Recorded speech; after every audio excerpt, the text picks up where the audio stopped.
Hey Siri, is the ketogenic diet good for me? Okay, I found this on the web for Is the Ketogenic Diet Good for Me? Check it out. Take it with a grain of salt.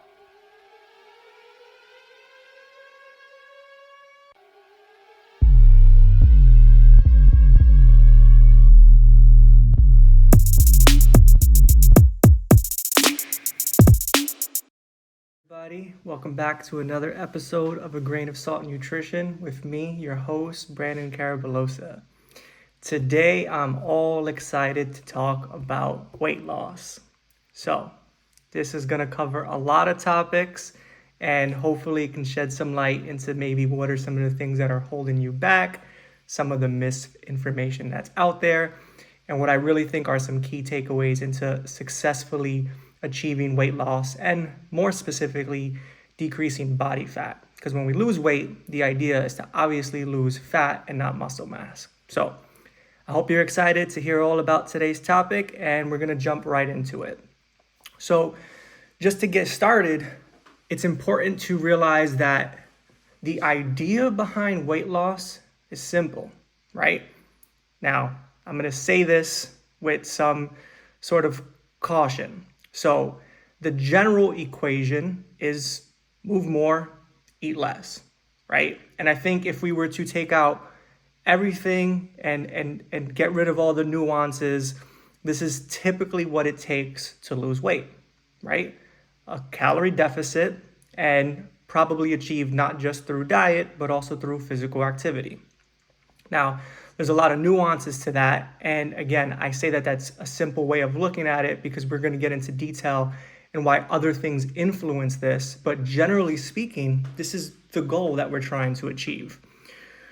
So in order to kind of understand where the struggle is coming from, I think it's important that first we get into some of the myths that we're hearing about weight loss and maybe fat loss. And this is related to both nutrition and exercise, and including things like supplementation, diets, and types of exercise. So let's kick it off with probably the one that is super, super popular for most people jumping into weight loss is a ketogenic diet. So a ketogenic diet in its actual being, like as an actual protocol, definitely does contribute to weight loss, right? So the idea is carbs are low enough where you're getting into the state of ketosis, in which where you're no longer using glucose, mainly coming from carbohydrates as an energy source, and you're using fat as an energy source. This happens because out of a mechanism of survival, our body is able to tap into this sort of secondary energy source to fuel the most important part of our body, the brain, right? So besides glucose, nothing else can fuel the brain, and nothing else does it as efficient as glucose and sugar and carbohydrates.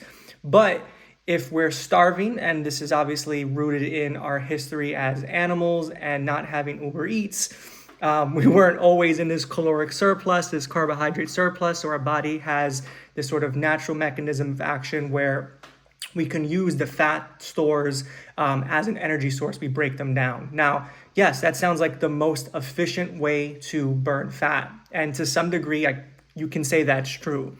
But when it comes to ketosis and the ketogenic diet, there's a lot of drawbacks. First one outside of weight loss is this diet quality. So you're removing an entire macronutrient, which again, your brain prefers as its primary fuel source, right? So it's what our body wants to do. So to take away from that is sort of just a mistake. The second thing is by getting rid of carbohydrates, you're getting rid of a lot of healthy nutrients that come with carbohydrates, such as the fiber that we eat and our body digests. Now, you can, I guess, have enough fiber on a keto diet, but it may be harder to do, especially when people are probably tapping more into how can I get more protein and fat in my diet rather than thinking about, okay, how can I do a ketogenic diet but make sure I'm getting adequate fiber? 9 times out of 10 people aren't thinking that way, and so you're probably not getting enough fiber. So Fiber is one of them. Secondly, all the vitamins and minerals that come with healthy carbohydrates, such as fruits and other starchy vegetables, or even just vegetables in general, right? You're also limiting probably things like nuts and seeds and beans and lentils, really, really healthy whole grains that are, again, are packed with protein and fiber. So by getting rid of this food group, you're getting rid of very healthy nutrients that are important to your body for weight loss and for just general well-being, longevity, and vitality. The other thing, and I think what's most concerning about the ketogenic diet, is the consistency. It's pretty unrealistic to think that you're going to be able to sustain this diet for a long period of time. Now, listen, some people have the willpower and they can, but 9 times out of 10, we're going to put this more into what we'll talk in a bit in sort of a crash diet or fad diet category, because it's too restrictive, right? Now, I don't get me wrong, we're going to talk about carbohydrates and how we may overeat them, but to get rid of them completely in order to lose weight, and that really being your main goal, right? That motive of just weight loss, I feel like isn't strong enough. Now, if you were on a ketogenic diet because it can help with seizure disorder, which it can, and decrease the amount of seizures, and that's different. That motive, I feel like, is stronger, and it was more meaningful, and it may help in that sense. But from a weight loss perspective, this is just another crash diet that will probably lead to yo-yo dieting. So while the ketogenic diet potentially will specifically burn fat, and can be a very significant way of losing weight and burning fat, it's highly unlikely that A, you're going to prioritize your health by doing it, aka getting enough fiber and micronutrients.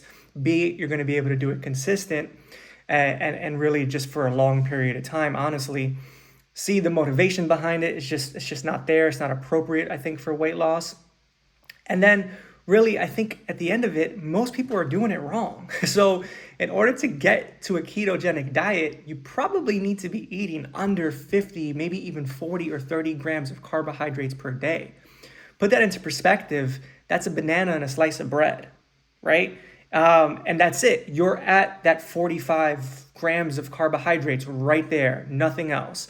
And that's not including the grams of carbs that come from some of the vegetables.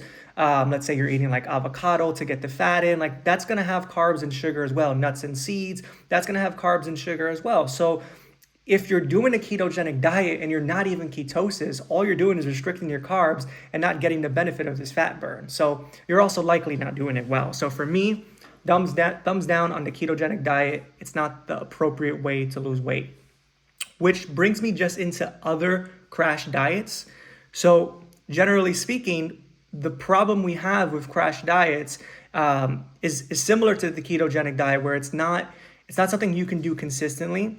And therefore, what happens is this. You're all in, right? You're juicing, you're only eating vegetables, you're doing the ketogenic diet, and success, right? Day 1, day 2, day 3, it's getting difficult, but you're able to maintain. And maybe you even make it to day 10, 15, 20, right? And at this point, you've probably lost a lot of weight, but it comes at a price, because likely, again, unless you're prioritizing for this, but likely you've lost a lot of weight very fast, which will actually backfire, because what that's going to do is when you're losing weight that fast, you're also losing muscle mass. And basically what's going to happen is you're going to lose a lot of muscle, which is going to slow down your metabolism. You're not going to be able to maintain this diet.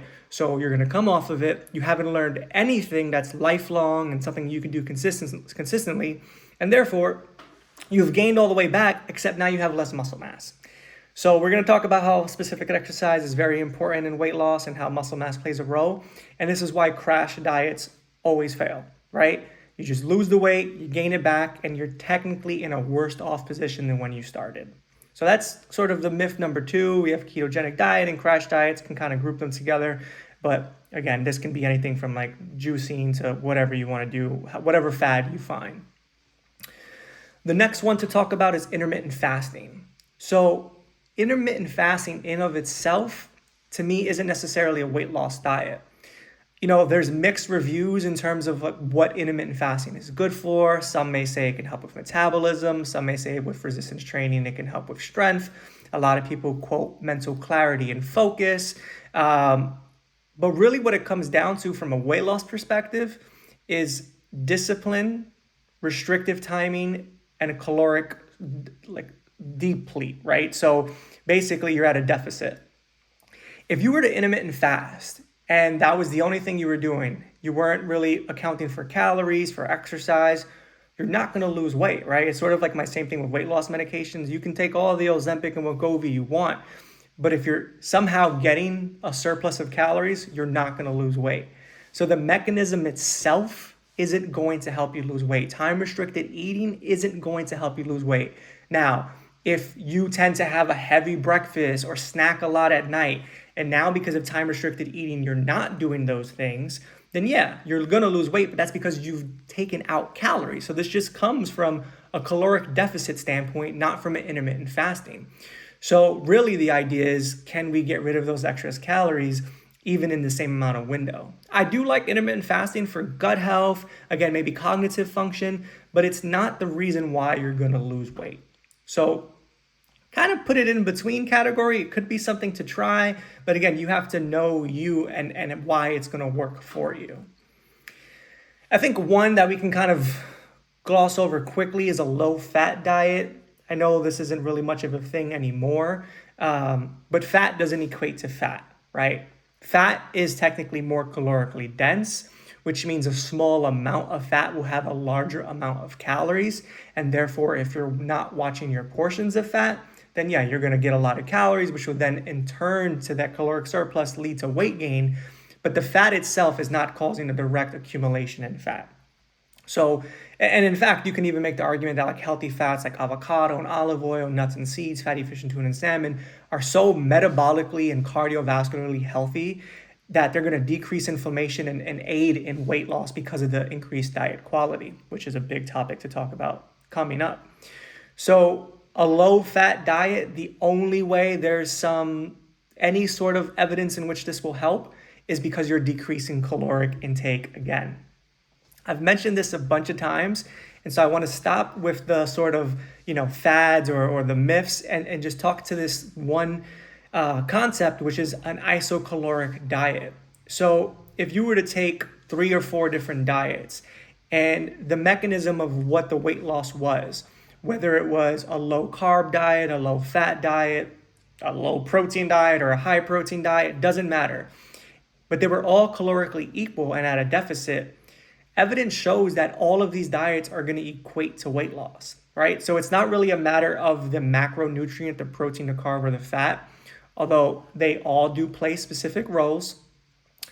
But it more has to do with actually the total caloric intake. Now, this doesn't mean I want you counting calories, because there's ways to lose weight without counting calories, but you just have to be smart about portions. But I think it's a good idea to understand that you may hear many people give you different solutions to how they lost weight. And it's because at the end of the day, if somehow they are restricting calories to a point where they're at a caloric deficit, it's going to work. And so you don't want to take advice from someone who's just saying, I did this, this is exactly what you need to do, because it may not be healthy, it just may be working. But for how long, and is it really good for you specifically? So back to some of the myths. Weight loss supplements. If it existed and it was really that good, everyone would be on it, right? So even like the Ozempic and again, Wegovy trend, there's a lot of like momentum there because it's really helping with appetite and decreasing intake, which is helping with caloric restriction and weight loss, which is why everyone is on it. You don't see that with supplements. There's no one supplement or even multiple supplements combined that are really going to help with weight loss. So carnitine, CLAs, green tea extract, thermal boost this, or, back in the day, hydroxy cut that. Any benefit you're getting from any of these, again, from a weight loss perspective, is probably doing so little. And I think Peter Attia says it best when he mentions, I'm going to butcher this, but something about like, why pick up pennies in front of a train that's coming your way when there's, dollar bills or $100 bills outside of the tracks? We're focusing on the wrong thing here, right? So focusing on something that's going to maybe boost your weight loss by 1%, isn't really the go-to move here, right? It's not going to do enough for you, and you're spending money and wasting time, and you're putting too much focus in on that versus something that is very much so more impactful, like changing your diet or manipulating your exercise program. So definitely avoiding supplements as a pitfall, right? Again, there can be some benefits to supplements and there's reasons for them, but from a weight loss perspective, directly related to weight loss, yeah, it's not going to work out, right? Again, indirectly, you drink a protein shake, consider that a supplement, and maybe that keeps you more satiated, so you eat less and there's less calories there. Sure, but that's sort of indirectly, but nothing is boosting your metabolism or increasing ketosis to the point where it's significantly making an impact on your weight loss. You're just wasting your money, your time, and really your focus and energy where it can be deserved way better somewhere else. Another myth, timing of meals. If you got GERD, don't eat close to bedtime, right?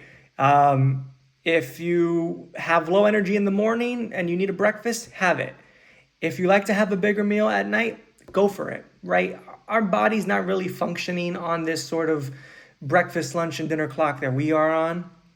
And so eating later at night, again, in an isocaloric sort of spectrum where one diet, you have all your calories early in the morning, one diet, you have all your calories later in the day, in the evening, and it's the same amount of calories, you're most likely going to see very, very, very similar results.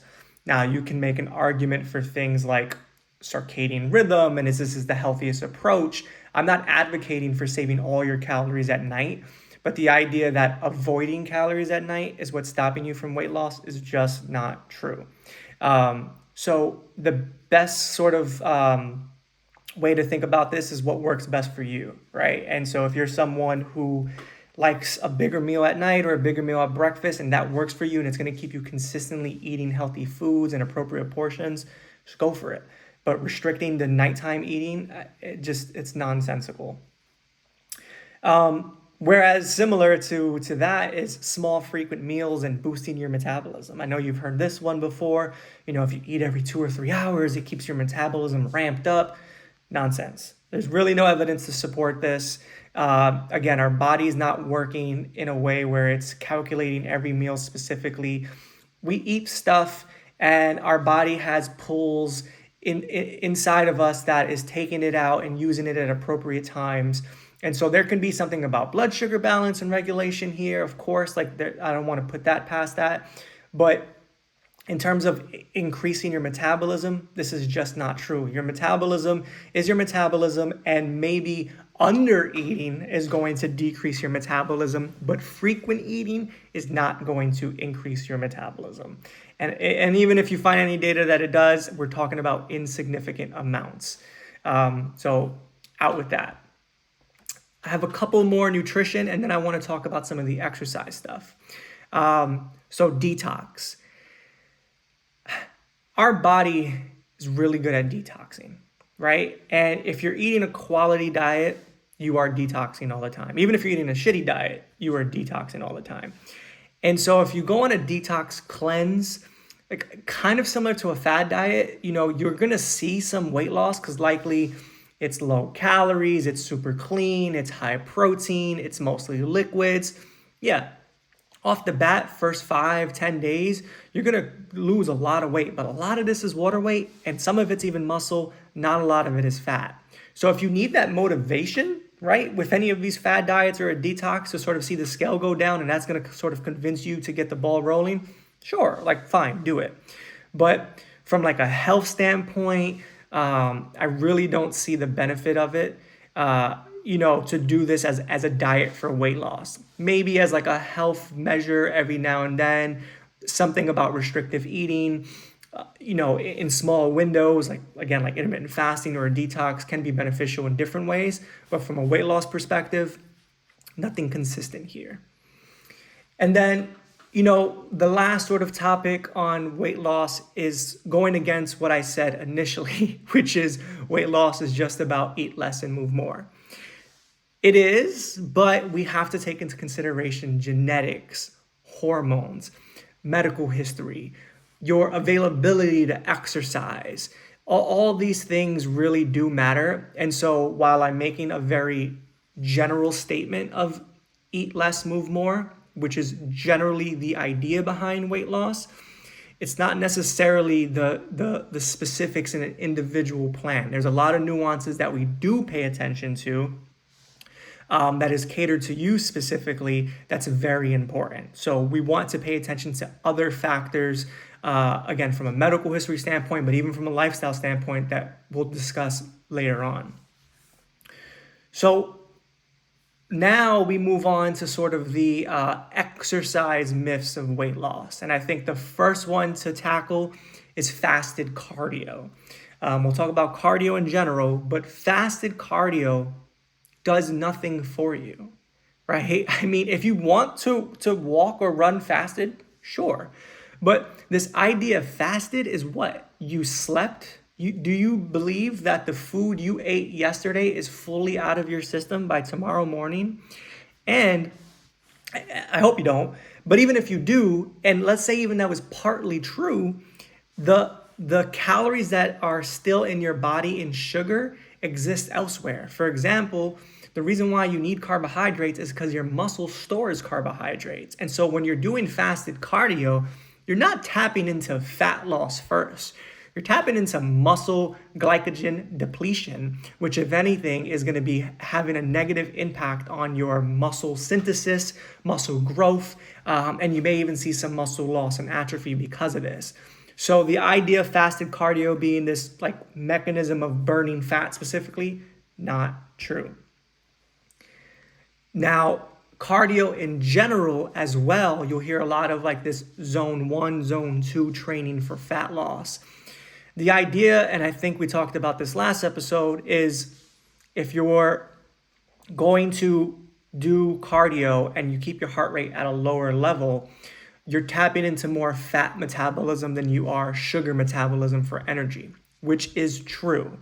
But if you're going to do this, and let's say you're going to do 20, 30 minutes of zone 2 versus 20, 30 minutes of zone 5, which one do you think burned more calories, right? Zone 5 at 20 minutes compared to zone 2 at 20 minutes. You're doing more. Doing more is going to lead to a greater caloric deficit, which is going to lead to greater weight loss. And therefore, zone 2 is very healthy and you should do it and will help with weight loss. But is it technically better at fat loss than zone 3, 4, 5? I do not believe so. No, I don't think the data will really support that. Because even if you look at quotients in terms of how much fat and carbs you're burning at 2 versus 5, and then you take into the equation the total amount of energy burned, you're probably breaking even at best, but probably burning more calories from fat from zone 5 with the increased energy expenditure. So zone 2 for weight loss, fasted cardio, get it out of here.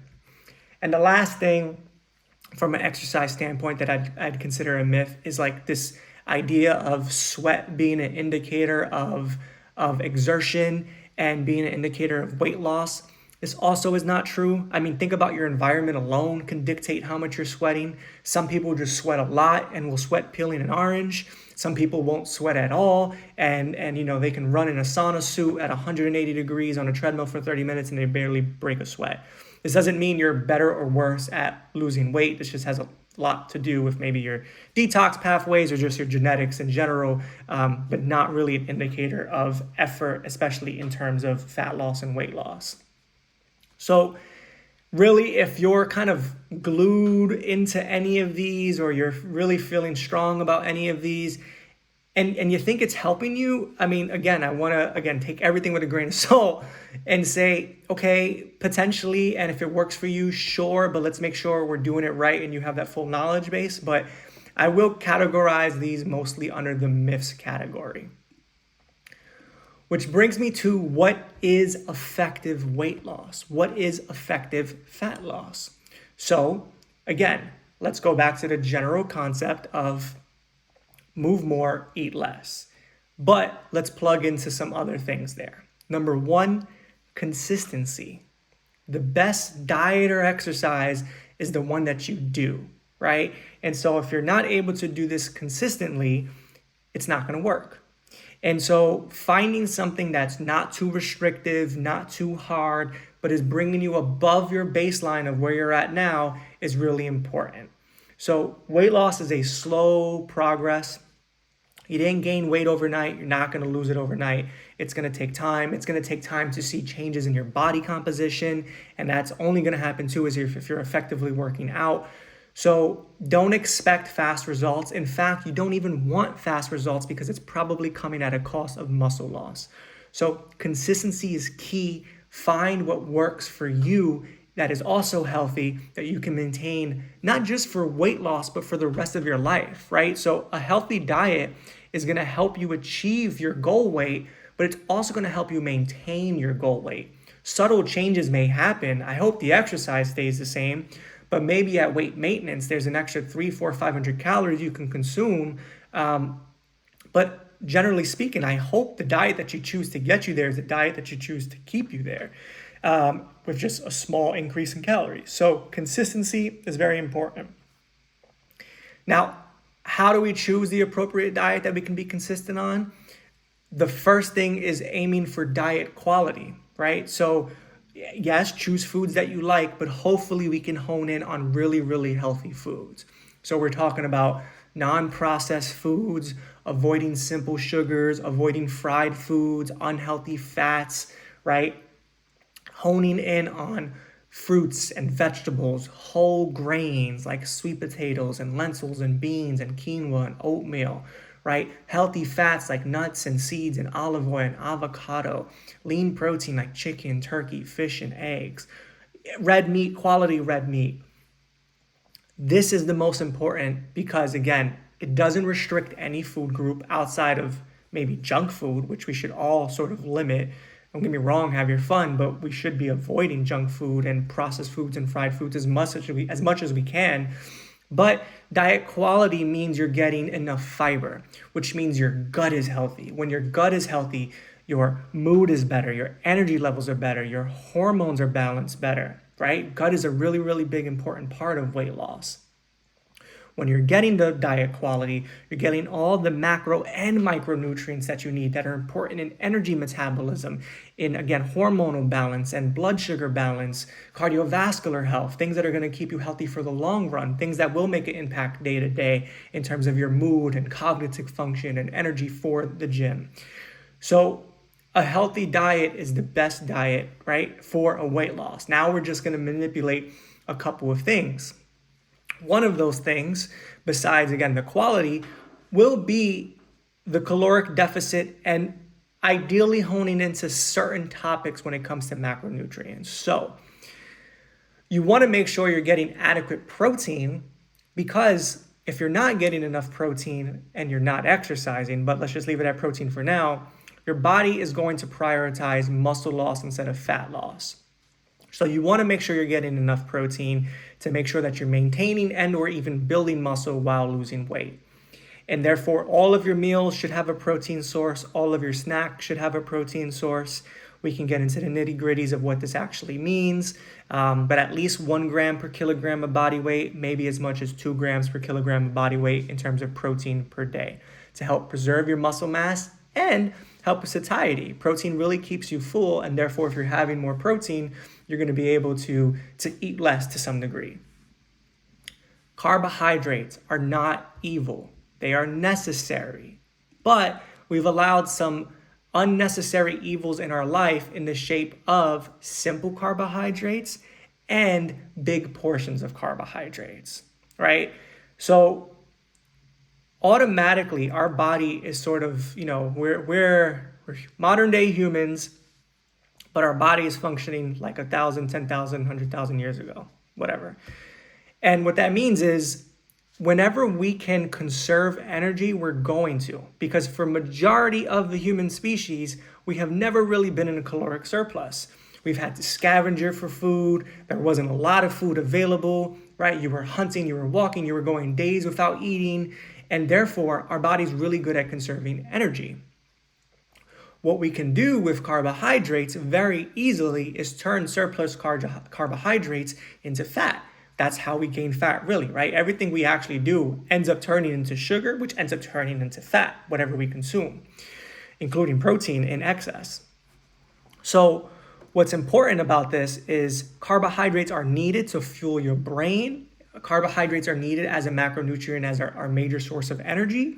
Carbohydrates are important because of what else comes with them, like fiber and other micronutrients, but we can overeat them and we can choose the wrong ones. So think about your total consumption and maybe cut it by 25%, right? I like to use the phrase a cup of. I think a cup of carbohydrates at a meal is a good portion, right? So take your measuring cup, cook your rice, cook your oatmeal, whatever it is, scoop out the cooked amount, and that should be as much carbohydrates as you're getting. And really, again, the simple carbohydrates, things like white rice, white bread, white pasta, soda, juice, candy, pastries, packaged goods, chips, cookies. What we're also experiencing is a spike in blood sugar. And this is where blood sugar balance becomes very, very important. Because what happens is when we have this spike in blood sugar, even if we're not experiencing a total overhaul of carbohydrates throughout that day, that spike in blood sugar coming from that one meal, from that simple carbohydrate, is really putting your body in this position to want to store fat. And so if we balance our blood sugar throughout the day, we're no longer in this sort of like balance of excess carbs telling our body to store fat. And we're going to use that sugar appropriately. So choosing the right carbohydrates and the right amounts are important to help with the weight loss so that we don't get into this fat sort of accumulation, but also because of this blood sugar balance, which can also lead to crashes, right? So really, really big breakfast, you have a bagel, you crash then 2 hours, 3 hours later, and now you're looking for a high again. And so you're ebb and flowing with this highs and lows in terms of blood sugar. So this can play a role on your energy. This can play a role on your mood. And so we want to make sure that we're also balancing our blood sugar. Now, another thing about protein that I want to just kind of come back to is that it takes energy to sort of burn protein too. So it's a really good macronutrient because it keeps you full.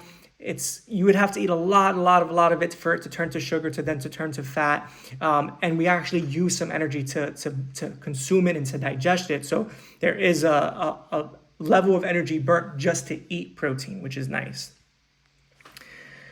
So let's kind of sneak into the exercise piece. And in terms of fat, just eat quality fat. That's really what it comes down to. Watch your total calories. A lot of people who are gaining weight and they're eating healthy, I always ask them, like, what's your olive oil content? What's your avocado content? What's your nut content?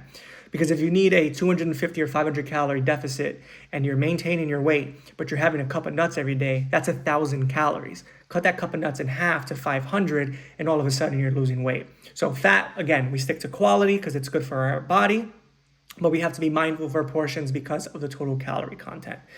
Fat is very calorically dense, small portions equal a lot of calories, excess calories equal weight loss. But back to exercise. Total exercise is key. I don't care what you do. Move your body daily to some degree. Do some yoga, do some stretching, go on a walk, go on a bike ride, run, sprint, play a sport, lift some weights, whatever you want to do. Movement is key.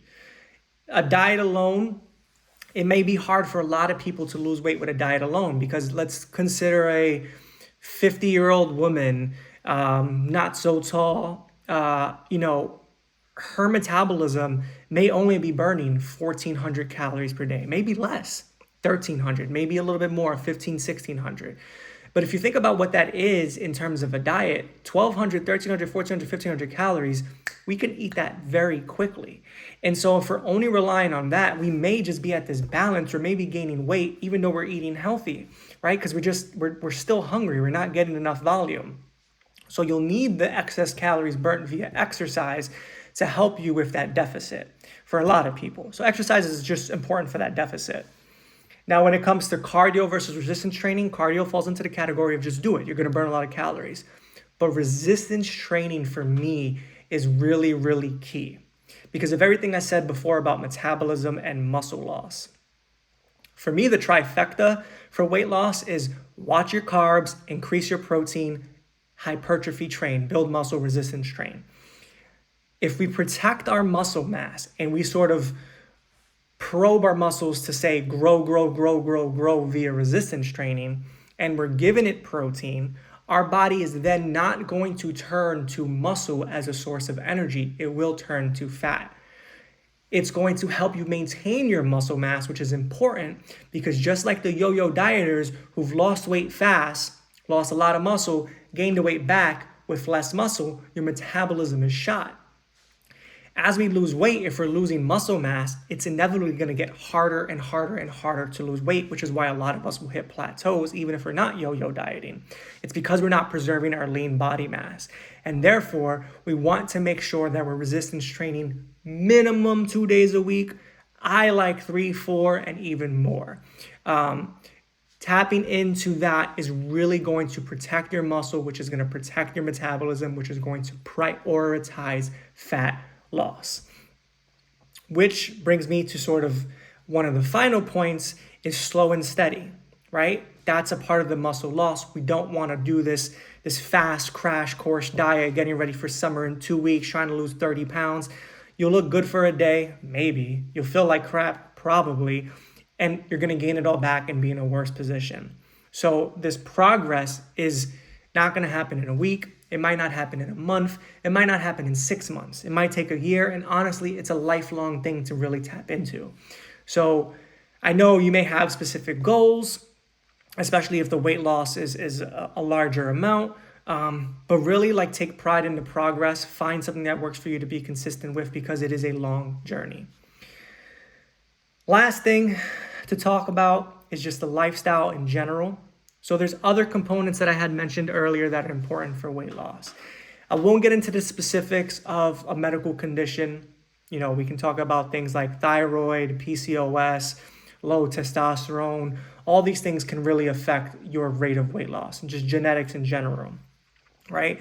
But what I want to tap into are the other lifestyle things that are not diet and exercise. And I'll start with sleep. Sleep is so important for your body in so many ways. But for weight loss specifically, we want to think about the recovery that we need from our exercise. We want to think about our hormones being balanced, right? Low sleep will cause some imbalance in your hormones. A lack of sleep could lead to a decrease in testosterone, which lead to a decrease in energy levels and muscle production, muscle synthesis and muscle growth, right? Sort of delaying or making it harder for you to lose weight. Lack of sleep, again, low energy means you're probably not exercising. Poor mood means you're probably not exercising. Even appetite change, right? We actually crave things that we think are going to give us energy, or technically kind of do, like carbohydrates, when we have a lack of sleep. So aiming for 6 to 9 quality hours of sleep is really, really important in this process. And we may get caught up in the diet and exercise piece and neglect this, but especially for muscle growth or maintaining muscle, the sleep aspect is very, very important. Stress is similar in terms of sort of that mood, the hormone balance, right? You think of cortisol, again, as I mentioned before, is a stress hormone that is needed to some degree, right? We need cortisol to react to things. It's an important hormone. But chronically elevated cortisol will lead to inflammation that is not good for us. And that can lead to hormone imbalances, mood changes, and just general inflammation that will make it hard for us to lose weight. So we want to make sure that we are prioritizing stress management, whether it's meditation, breathing, going on walks, staying away from the news or social media, whatever works for you, having a mental health provider. All of these things are very, very important in keeping stress levels down, which can help with weight loss. And the last one to mention is alcohol. Listen, be an adult, do you, have fun. But when we drink alcohol, not only are we getting excess calories, not only are we likely getting excess sugar and carbohydrates, but alcohol is sort of this poison, right? It really is, that our body wants to get rid of. Don't get me wrong, I drink alcohol. But our body wants to get rid of it so bad that it's going to prioritize it, which means it's not going to prioritize getting rid of fat. And therefore, the fat accumulation is more likely to occur when we're drinking alcohol, especially in excess. So no alcohol is better than any alcohol. Moderation, one drink for women a day, two drinks for men a day, but less is always better. And if you're not drinking, it's not an improvement on your health, no matter if it's red wine or not, to drink alcohol a couple times per week. It's social, we're human, have your fun, but be mindful about total alcohol consumption during weight loss, because everything about it, from calories to carbs to fat metabolism, it's going to make it way harder for you to lose weight, and generally can lead to a lot of other unhealthy things. So to wrap it up too, with alcohol, that can disturb your sleep and your quality of sleep, which will affect your hormones, which would affect your mood, your ability to exercise, your dietary choices. So alcohol is something we want to make sure we are taking serious when it comes to our health, but also weight loss specifically.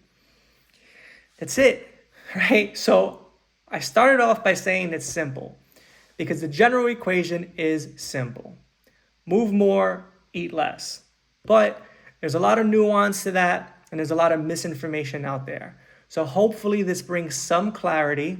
And unfortunately, I think the most clichéest thing I can say right now is that the best diet for weight loss, or the best strategy for weight loss, is a healthy diet with movement, right?